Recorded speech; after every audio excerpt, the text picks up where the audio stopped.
Rượu sầu đơn suốt đêm cho quên đi ngày tháng buồn, rằng người ta mãi thương hay cũng đã mỗi người một phương.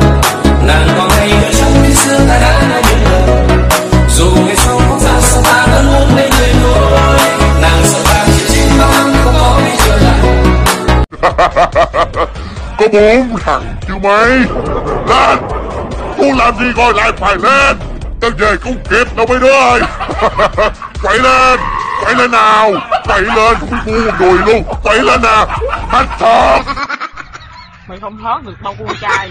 Tôi biên không nhân tình yêu. Nhớ kiểu anh tình rồi.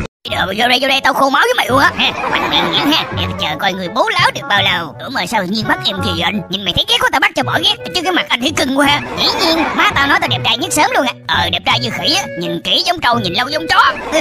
Tao xem nói như một lời khen. Người ta nói đúng mà, mấy thằng xấu xấu hay ganh tị lắm. Đẹp trai có gì sai mày. Sai cái là mày không có đẹp.